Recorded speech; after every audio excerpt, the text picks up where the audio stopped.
Hello, hello. Hello, back. And we will go from design tokens and variables directly to colors. And I have Marvin here, our next speaker.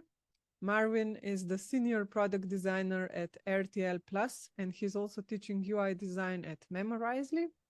And he's obviously really excited about colors and coding. But the interesting part is that he actually did the master's in business informatics. Hello, Marvin. Are you with us? Hello, Romino. Thanks for having me. Hello, hello. So my first question is, how does someone comes from business informatics to design and to colors and coding? It's been quite a wild ride. I have to be honest. So I think after my master's degree, the plan was actually to start out in software engineering, and I did this also for a while. And then I started to build my own products, which was pretty amazing. And I fell in love with this process of designing things. And then I started out my design career as a freelance designer.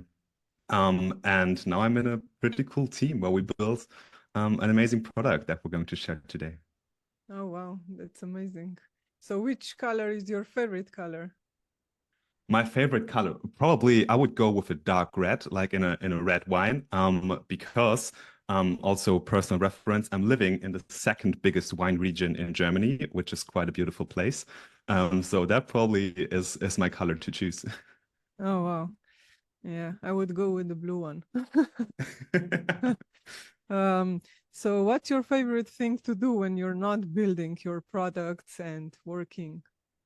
Yeah, when I'm not building design systems or designing things and pushing pixels in Figma, you will probably find me outside. I love cycling with my road bike or my gravel bike. We have some pretty amazing areas here and some pretty cool tracks. So probably I'm exploring the area here. Yeah, nice. Nature can share a lot of inspiration for colors and shades. Definitely, definitely. Okay, so let's dive into the world of colors.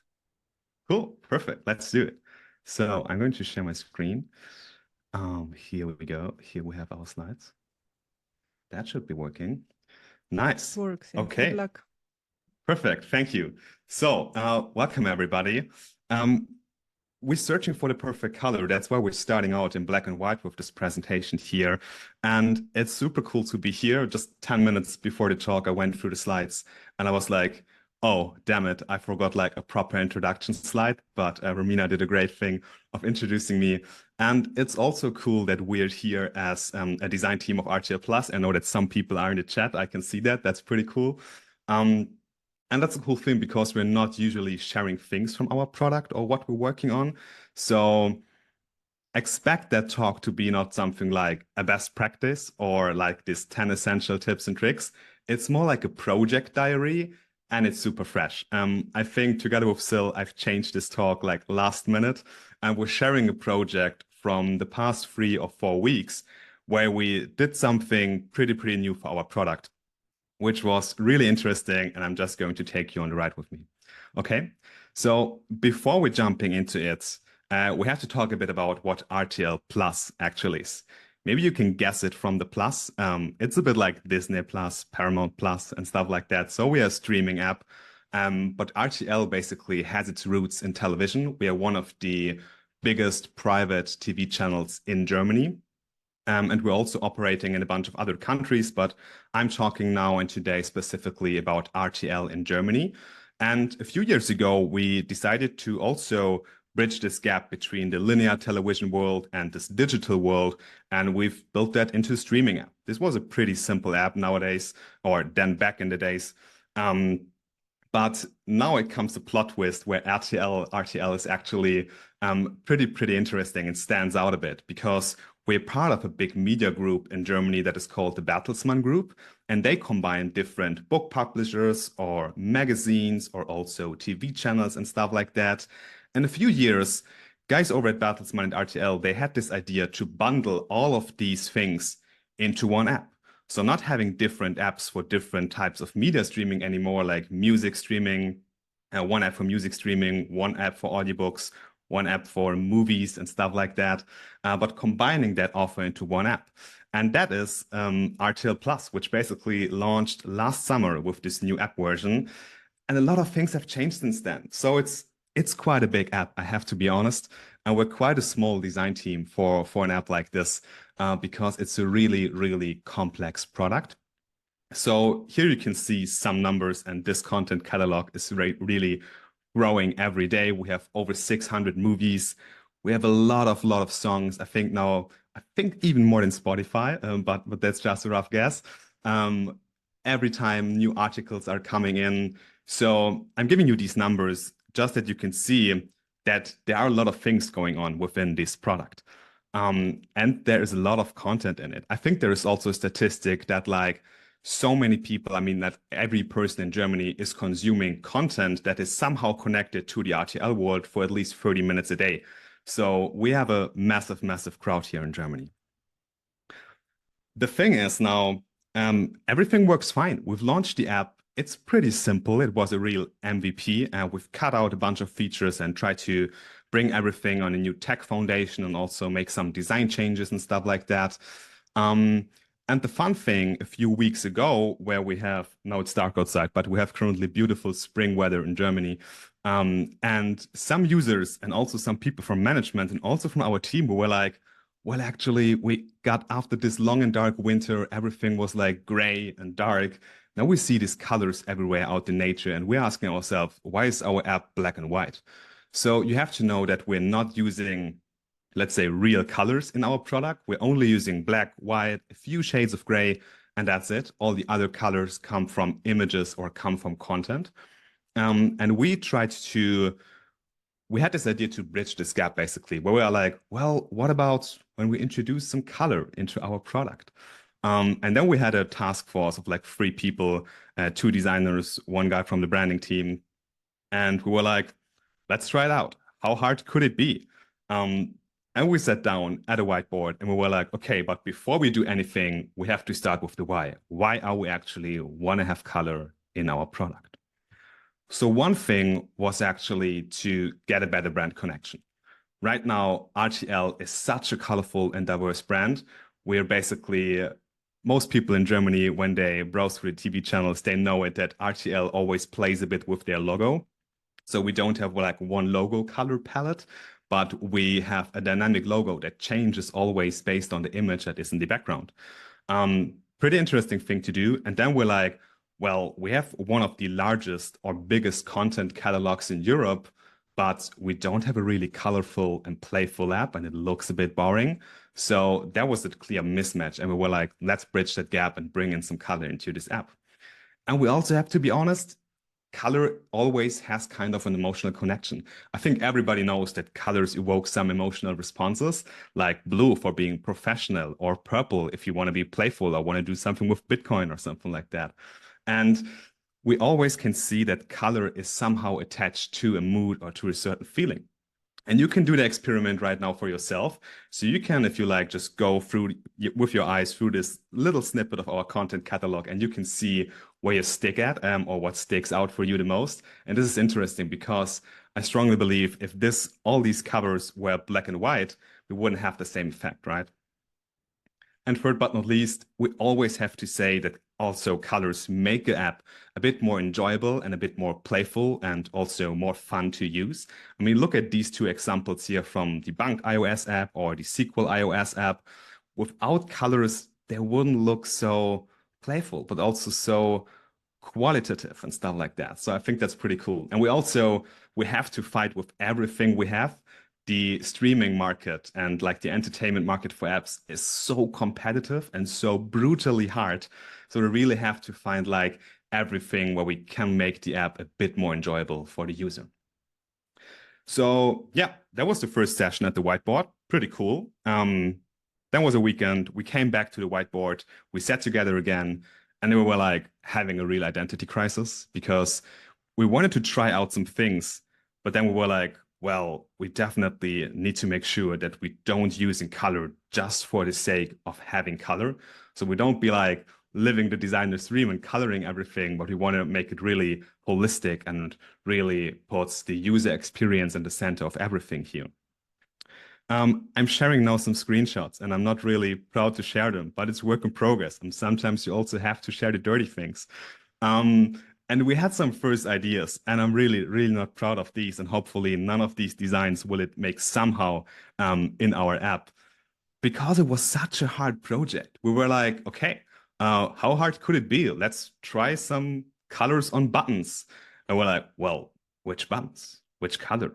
How does hierarchy work? What are we doing with the icons?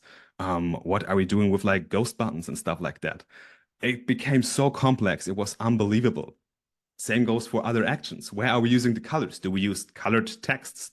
Do we use only colored backgrounds? Do we use gradients? Do we use other shapes and figures? What is like a contrast color that we're using? That was super, super hard. And it really became clear that we need a system. We somehow need a guideline how and where to use color. And this is now the part where we enter the land of design nerd topics. I love that. And I really got lost here in a rabbit hole because I probably explored like every article on color, but not like colors in design systems, more like how the human eye perceives color. And that is pretty interesting. So let's get into it.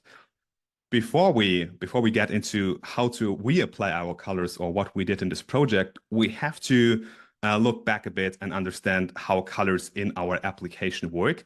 So here's a screenshot, I think, from last summer or so, just right before we launched the first version of the app. And you could see that we're not using a lot of colors. It's a very simple and plain and sometimes even boring interface, which is totally fine for our use case because we just want to provide the user with the best content out there. So you could see we're just using black, white, few shades of gray or white and stuff like that. And the only color that we have comes from the image. That's it. So also our tokens, they look quite simple. And because like everybody talked about tokens the last 2 days, I'm like, well, I need to put in a slide where we talk about tokens. It's probably not the perfect system, but the most important thing is it works for us. We're like around 20 designers. One person is managing the design system full time. So it's a really small team for such a big app. And it's currently probably also one of the biggest digital projects that you can work on in Germany. And as soon as I got the offer to work on that team, I was like, I'm so afraid to break something. I'm so afraid to touch a Figma file. It was really intimidating. And then I checked out our colors and I was like, that's fairly easy to use, I have to be honest. So as soon as the flip switched in my head, I was like, I never want to go back because that system is so easy to apply. Sure, we don't have the biggest color palette in the world out there, but it was pretty easy. So we have things like background colors. We have things like UI colors where we can control what kind of emphasis we want to give this UI element, where we can control somehow the hierarchy as a designer when we're designing new modules or new components or new flows for our users.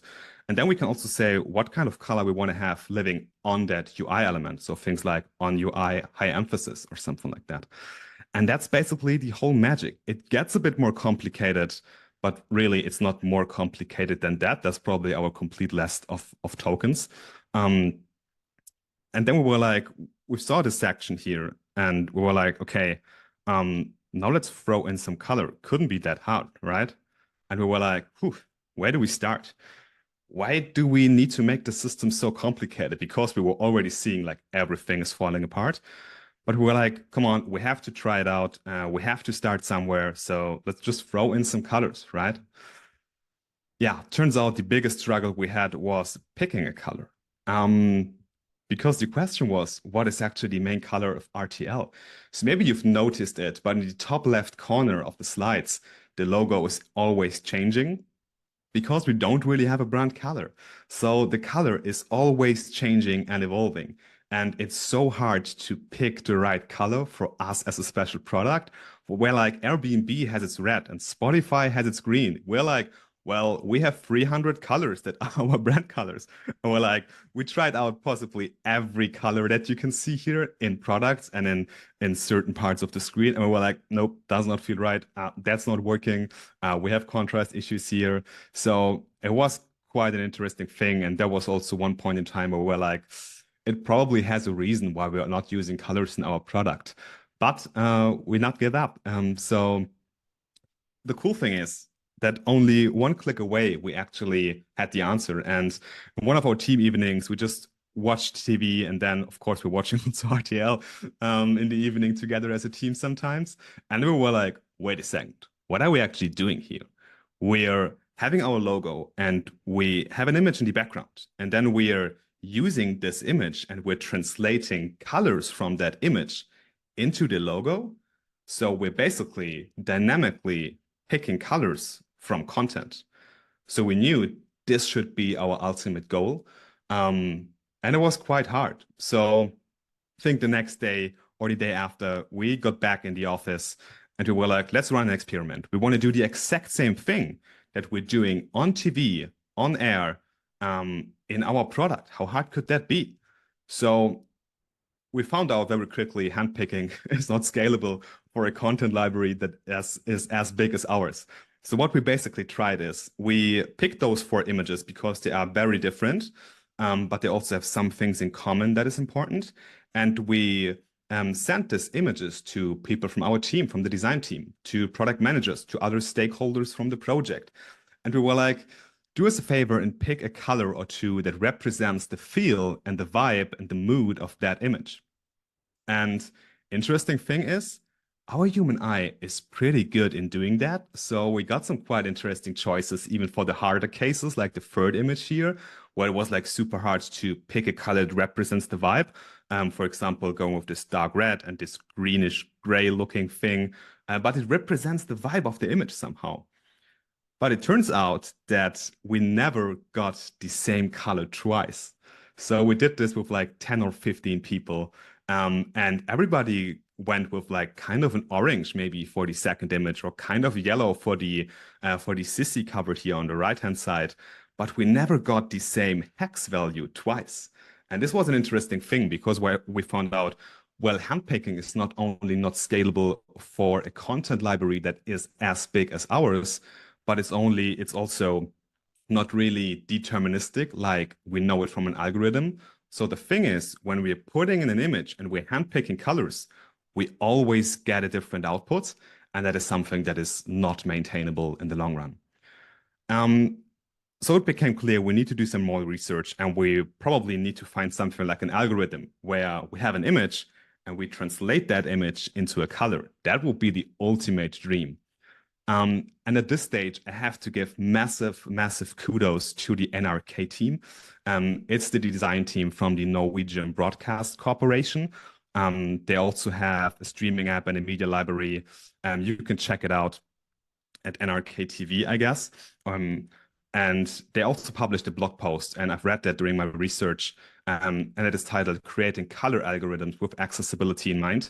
And I did the recording just 1 week ago of their page because they're doing such an amazing job. What they basically do is they blend in the user interface with the content because they're grabbing colors from that content. And it's basically like a similar challenge that we face. And they spoke very transparent about their journey and about their struggles and also about their ideas in that blog post. So we've definitely grabbed some ideas from there and also adjusted it to some of our needs. And without them, probably this talk would not be possible. So thanks a lot. If somebody is here from the NRK team, you rock. But let's get back. So color algorithms. I think one of the most well-known color algorithms is picking a dominant color. You will find a bunch of Figma plugins like this dominant color toolkit from Brian Lovin, or also libraries like Color Thief that we're also using now in our project. And in a dominant color algorithm or in a dominant color picker, you basically go through every pixel in an image, starting from the top left corner to the bottom right corner. You go through every pixel, check its color, and then you place that on a histogram. And the dominant color is just the color that comes up the most often, right? And this then should basically somehow show the vibe of an image. But if you think closely about it or think more in detail about it, you will see that it's basically a translation. You try to translate an image into a color. So sometimes that works, like in this example in the middle for Jurassic World. I think we have a great background color here. Contrast color looks also kind of nice. But then we also have things like the Sissy cover, which is an original format by us and very important for us that we promote that in a good way, where we have a lot of black and gray things in the background. And then we're like, oh, that's actually not cool. Like in light mode, it's a super hard contrast. In dark mode, it's barely visible, and the yellow is way too distracting. It fights for attention with the image that we really don't want to do. And then on the left-hand side, we also got another example with this movie with Harry Styles, Don't Worry, Darling, where we have a lot of people on the cover. And then when we pick a dominant color from there, it looks like a skin tone. And we don't really want to put like skin tones into the color of our user interface. That does just not feel right. So that's why we've also excluded a bunch of different hue values then in the end from our color algorithm. So it turns out dominant colors might not work, but we've guessed that before, but we tried it out nonetheless. So we did some more research and we found out another cool color algorithm or a base of a color algorithm, which is the average color. Here we did some experiments by just grabbing the average color from that image and put that as a background color. And then we already got back to the why. So we're like, well, why are we actually doing this? We're living from our content, which is cool. So one of our first principles in design in our team is always put the content in the center of attention. And I think with this background color approach, we could give our content kind of a stage. We could put it on a stage. We can put the spotlight on it, put some emphasis on it. And I think that would be quite a cool project. So we were like, well, the average color, that feels right. I mean, just look for the movie Her, a great movie, by the way. It's such a cool background color, and it fits the vibe of everything. It's not distracting. It supports the content. It's laid back in the background. Double thumbs up, I would say. So, and we did this. For a while, we were like, that's the way to go. Average color algorithms. Here we go. We've built a super, super small POC for a bunch of different apps because you have to know we as a product, we have so much content that we have some power users, a small amount of power users that are really using the app throughout the complete day. So they're starting with podcasts and music in the morning or maybe on their commute to work with the mobile app. Some people then, while working, watch the radio or listen to the radio tunes on the web app. And in the evening, they get back to the TV. So it's a perfect and great example because it's right now, it's pretty dark outside here in Germany. And most of the people, they watch and use RTL in the evening. So let's do that for a second. We dim down the lights. It's a dark and cozy environment. We have the content here on the screen.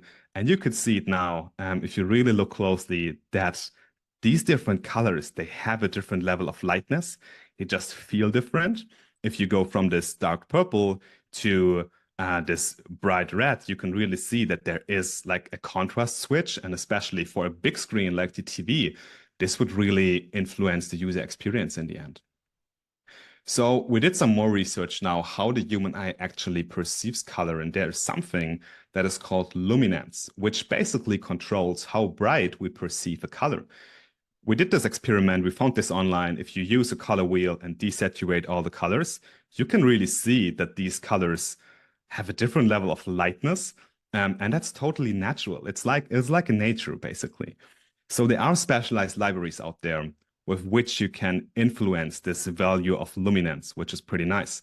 So we use Chroma.js for that. It's a super lightweight JavaScript library where you can just run a bunch of commands, and then you can build one luminance level. And this is pretty cool. And we were like, this sounds like a breakthrough. So just imagine that on a dark mode in a TV environment, laid back, chilled, dimmed down lights. We have this content. We have a perfect stage for the content where it really is emphasized. It supports the content. It does not really fight for attention with the content that lives on the background. We could generate a palette with some highlight colors if we want to go one more step further. That was pretty cool, right? So this was a first big thing in our project. We were like, now we have something here. This feels right. We're on the right track. We have something. We have colors with a clear use case in mind where we could generate sufficient contrasts for our product design. And that's also important to keep in mind that we're designing like user interface elements here. We can use dynamic definitions. So we're putting in an image, we're getting out the colors. And the coolest thing is like, it doesn't matter what kind of image we're putting in, we're always getting out the same color. So we have a deterministic algorithm. And now the best thing is we could tweak this algorithm so it fits different usage contexts. And this is really important to keep in mind because there was a big struggle later on.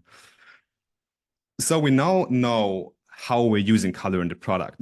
It all turns out the question, what are we actually coloring, was way more important because we were so hyped after this breakthrough and we were like, let's go. We go back to the whiteboard. We're going to color like every single section in the app. And then we're like, no, please don't do this because colors can still be used in the wrong way. We also learned this the hard way. And it became clear that we need a system that not only shows us how we're using color, but also like how we're applying color. And that was also quite of a journey because we had some very emotional discussions in there. So back to the thing where we support a bunch of different platforms. We have different devices. We have different themes, light and dark mode on native mobile apps, on tablet apps, on the web app, on I can't count how many smartphone or smart TV applications we're supporting. So this is pretty crazy.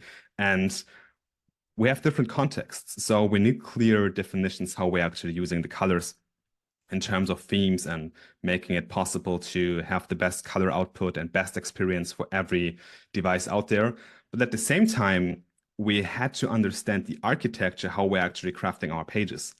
We don't really have like complete page designs in Figma. We have something like modules and we are throwing that together to certain patterns. But basically we have for every page in our app, it's a combination out of data that basically comes from an algorithm like user preferences, like you know it from other streaming apps. And then also we have editorial content. We're also producing our own TV formats as a TV channel. So we also want to promote them a bit. So we have basically an algorithm that creates the page, but also like user input from our content team. And they throw in the modules and they say then in which kind of order they are placed and what kind of position you have a certain module. And they also are likely the users in the end who say, well, I want this section to have a background. And it became clear if you give people the choice to color something, they color everything. So we need some clear rules for that, how to actually use color. So we were pretty strict and we simplified that really. I think we can't make it simpler. One reason or one thing that we still have on the roadmap, but right now we don't really allow it, is we're not using color on color. I think that's another dimension of complexity we would introduce here if we would use something like a light red or a dark red. And then also have to keep in mind that we have to flip this on different attention levels for this row or for this module, or we have to make the flip the switch and also on different light and dark modes and stuff like that. So that will be like super complex. I really want to get into this, but not right now with this amount of resources we have. Then there's also one thing that colors don't touch other colors. That was really important because we have this row-like layout.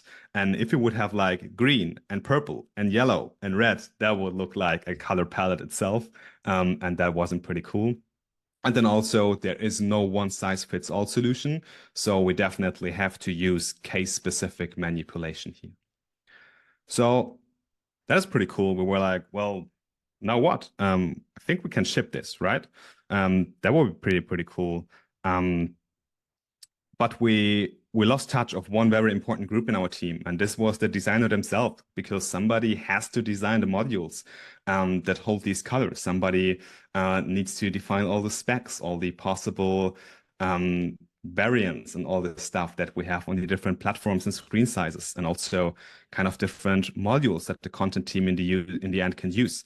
So I used a bit of my very dusted engineering skills and wrote down a plugin. And the plan was not to show it today, But last week, I showed Sil a very, very alpha version of that plugin, and she was like, "You definitely have to show this." So we're going to do this today, and we're going to take a look at this plugin now to see it in action, and maybe in the end, if everything goes right, I also have a little surprise for you. So I've prepared a simple playground file here, and we're just using one cover. I would maybe go with the sissy cover that we can use here. So we're throwing that in there. And I'm going to run this plugin now. So we have this plugin, it's called ColorRTL Plus, pun intended. We use the published version. I've published this, fun fact, I've published this on Tuesday, where we had like a team event in Cologne. And we had some presentations there too. And then we also published the plugin and everybody freaked out. So it was a pretty cool moment also for me personally. So you can see that we have some parameters here because we have so many parameters now that we can take an influence on our color algorithm. We still are in ongoing discussions with the branding team, but also with our design team and the content design team. Which kind of parameters do we want to set into the plugin to then go into these different kind of modes? Right now, we're just tweaking things manually. Just keep this in mind. So we just go with the default values here. We're selecting the image. We're generating these colors. Now we have 3 colors. We have one background color. This is like our main color here. We have one darker shade and one like highlight color. And I think it represents the vibe of the image quite well. So let's go and use this color here. Very simple. We have created a little blur effect because I think it acts nice as a little spotlight. And now we exactly have that result that we ever dreamed about, that we have a dynamic content and we really can put our content on a stage where it shines and where it really is an emphasis. And because that went so well, I'm just going to show you the in development version. I think that's totally right and cool to do. So I'm going to check out the in development version. A few things have changed in the interface. We have now set in a very first version of all the parameters for the algorithm. And we now can just flip the switch between dark and light mode and single teaser and multi-teaser. That's like super nerdy stuff. But basically in the end, we want to say, hey, does this row only hold one cover or multiple covers? We just have to keep this in mind because we can then set a color that is a bit more provoking and a bit more striking. But in a multi-teaser world, you really have to be close to the system and just want to set a subtle accent where the color does not really fight for attention along with other covers. And we go with a harder cover this time. So let me choose this one. We basically only got black, gray, white, and a bit of red in there. But I think it's quite interesting. So let's use the dark mode setting. We're using the multi-teaser variant because I think that would be cool. And we generate the colors. And the cool thing is, because of the average color, because we do some weight manipulations with all the colors in there and stuff like that, we have this red represented here. And this gives the image a complete different vibe. So we can check this out here. Let's throw this in here real quick. And then we're coloring this, and the blob or the blur should have this highlight color. And I think that looks pretty cool for a podcast cover, right? So this is basically our first version of this. And cool that everything went so well. That wasn't planned. But sometimes live demos go well. Cool. So let's get back into this. This is the screenshot slide now at the end, where we basically summarize our findings for you guys. So if you want to make a screenshot, feel free to do so. What have we learned on this ongoing journey, basically? I would say the first thing is don't just blindly apply color. It sounds a bit cheesy, but always start with why. Be aware of the reason why you want to use color. Is it just because you found out a pretty cool color palette on Dribbble, or is it a private project for you? Do you want to try out something? Do you want to learn something? Or does your color have a reason? Is it like the interaction area for the user? Or is it like more in our example, like this laid back version where it supports other content on a page? I think we would have a completely different outcome of that project if we made the decision to color the buttons underneath the content. That will be something completely different. So always be aware of the reason why you want to use color and follow that reason. That should be like your North Star that's guiding the whole project. Then second, also think about who applies your color. So is it only you as a design team of one? Is it like a content team, as in our case? Is it like a big design team who also applies this color. Build a system around that reasoning that's hard to misuse, and try to imagine it to yourself. Like, if you're going back to this project after a year, would it still be easy for you to pick the right color? And if that's the case, you probably did a good job. So that's very important.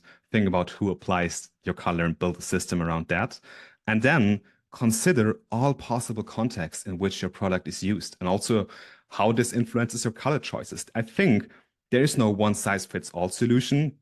We learned this like with the different modes that we have with variables in Figma, that we can easily now switch between dark and light mode. And I think more and more apps are doing a great job in delivering specific experiences for these modes.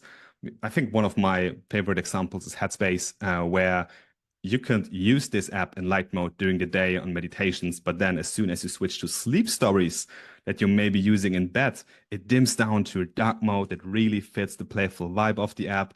This is a great use case. The Aura Ring app also does it. It only has a dark mode because every user is going to check that app first thing in the morning, and then you don't want to have a light mode that's screaming in your face when you're half asleep. So that's also a great case of understanding the context that you're working in.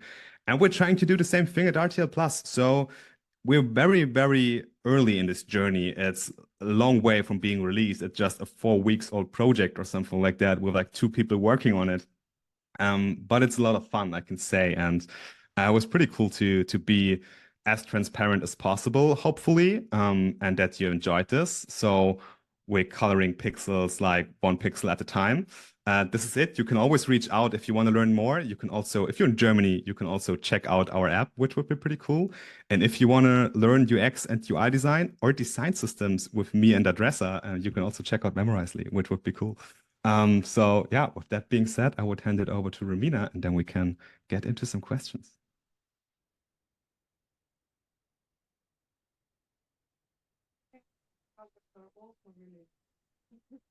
Oh, I can't hear you right now. Seems like you're a bit quiet, or maybe it's on my side. Oh, hello.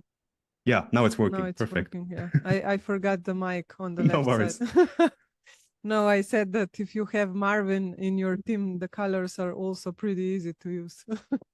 Yeah, hopefully, hopefully, we'll see. Amazing presentation. I really enjoyed it.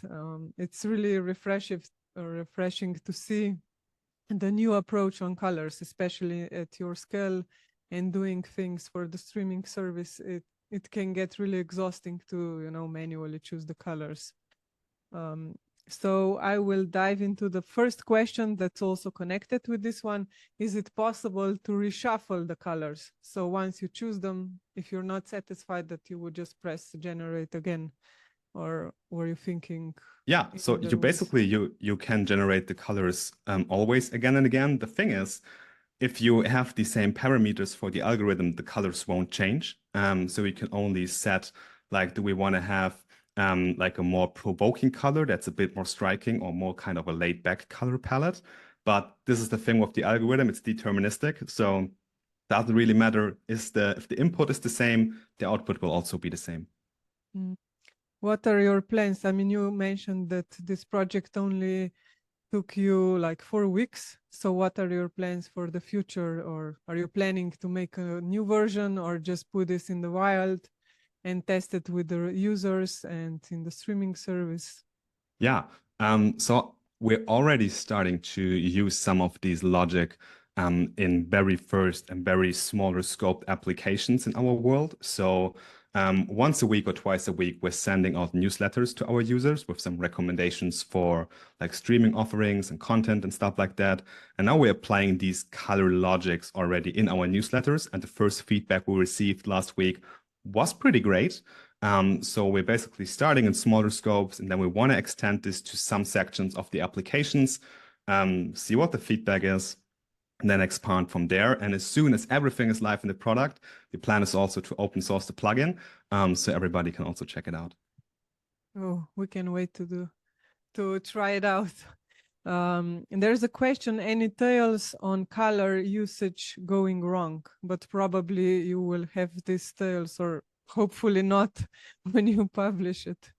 Yeah, hopefully. Yeah, so we tried out things very early, and I think I've shared this also on one of these slides, where we had our first ideas, and it was like it does not really look right, and we just blindly picked colors, so we really knew we definitely need a system. And a cool thing is also you can involve a person that does not really know something about the project and try to challenge them and be like, well, break the color system or try to misuse it. I think that would also be pretty cool. Then you get a better understanding if your system is really working also in like stress scenarios. Yeah, amazing. What is when are you starting to use the graph engine? That's one question. We have to pull that question to our design system architect. He's way more into these topics. I'm like, I'm just the color guy who can code a bit. But yeah, you're pretty good at it. Thank you. Another question, thoughts on Google's HCT color space? Haven't checked it out actually. We did not so much of a research when it comes to different color spaces. We found Chroma. We tried out Chroma.js. We found out it's working pretty well, and then we stick to that. But I think time will tell, and we're definitely going to make some different iterations on it. I think it's just so early in our color journey, and we're definitely going to try out some different things there. Yeah, and maybe implement AI for the level 2. That would also be cool for the level 2. I think that would also be pretty interesting. Yeah. So thanks so much, Marvin. It was really insightful. And once you have more news or maybe even new plugin, let us know and we will share it.